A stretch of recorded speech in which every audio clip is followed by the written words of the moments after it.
Tawny from the studio, and today I'm working with Kindred Spirits by Amy Harrison and Cherie K Designs.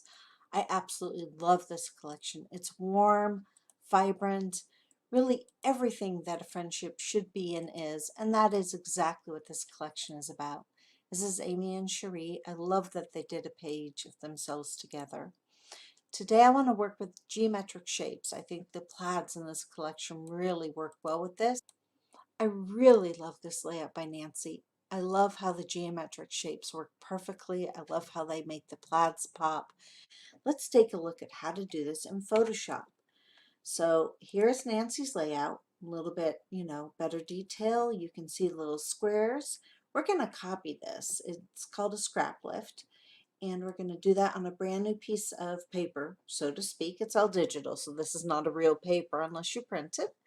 And this is 3600 by 3600 pixels, 300 dpi, which is the industry standard, and that means you can print your page either on a home printer or a commercial printer and get a beautiful page. So let's make these squares Nancy has. I've got the rectangle tool selected, and very important, so you can get a perfect square, hold down the shift key and then drag and drop and draw one on your page. Let's see, this looks about right. About the size of Nancy's, a little bigger, a little bigger. The properties tab opened up. I really don't care. I want to go over to layers and look, I've got a brand new rectangle 1 layer. This is awesome. Now I'm going to adjust this layer because I want it tilted over on its side, just like Nancy had, and I'm going to go to Edit, Transform Path. Even though it's a square path. So we're going to transform path and we're going to rotate it. And this opens up the little angle thing in my top menu, and that lets me rotate it exactly how many angles I want. And so just turn it cattywampus is 45 degrees. Boom, good to go. Click the check. That's awesome. That's what I wanted. But I want more than one, so I'm going to copy this rectangle. I'm going to grab it over here in my layers palette. I'm going to drag it down here, and this will give me an exact copy. Boom, there it is. Okay, I'm going to do 5. That's how many Nancy had, and I just love the best. It's the most visually captivating. Perfect, so I have 5. That's an odd number. I'm going to go ahead and grab my top copy, and I'm going to move it.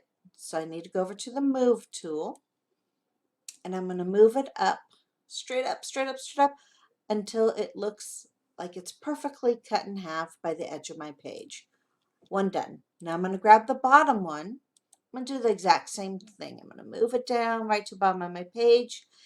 And you see how Photoshop helpfully gives me those pink lines lined up perfectly? That's helpful. I don't need it, but it is helpful. All right. Now I'm going to go back over to my layers palette, and I'm going to select all 5 because I want them distributed evenly and perfectly. I like perfect. So I'm going to go over to distribute in my top menu bar and click the middle, distribute the vertical centers. Look at that. Is that perfect or is that perfect? I'm going to go if that's perfect. I'm going to go ahead just to be sure, and I'm going to align the centers of all 5. And it is actually perfect. If all 5 of these rectangles selected, I'm going to pop them into a folder. If you're following along on Elements, this is not possible, but it is possible in Photoshop, and it just makes it neat and tidy over in my layers palette. So I've got group 1 done, and these are perfect. They look just like Nancy's. All right. And now I want to add these in over on the side. So what I'm going to do is duplicate the whole group. And again, I'm going to drag that down to the plus, and there it is. I've got a group 1 copy. Then making sure that copy selected, I'm going to move it over until Photoshop tells me I've got the centers just right. And then I'm going to move it up a little bit. And now I've got the centers aligned with the empty spots. Beautiful. That is absolutely beautiful. All right, I've got that done. I'm going to take a break from talking, and I'm going to add some papers in from Cherie and Amy's amazing Kindred Spirit collection. Bear with me. Doesn't that look pretty? I love the pop of color in this Kindred Spirits collection. One more neat little trick. When you work in groups, you can apply a layer style to the entire group in one fell swoop. That rhymes, me and Dr. Seuss, right? All right, so we've got group one, and we're going to go down here to the FX or layer styles and click on it and pick drop shadow. What I like to do when it's a dark colored background, I like linear burn because it helps my shadows pop up a little bit more. The other thing I like to do is use the move tool to move my shadow around and see how it selected everything so that I can get it just right rather than playing with the settings. And that looks pretty good. And I'm going to go ahead and increase the fuzziness a little bit. All right, I like that. Let's pull it back just a little bit more. It's pretty dark. Beautiful. I love that. And hit OK. And now I can either copy and then paste the layer style to the other group, or I can click on the group, click on the layer style palette, click on drop shadow, and it just automatically applies my last used settings of this little update in Photoshop. Okay. So now that's all done. The only thing I need to do is finish this layout. Hang on, here we go. And we're back. I finished my layout. You know, maybe I should have recorded this part. Maybe some of you are interested in how I do that. If you are, hit me up in the comments. Maybe next time I just record the whole thing. But I'm done. I added some pictures of Tessa. I added a little bit of my own journaling so it's dated. And that's a wrap.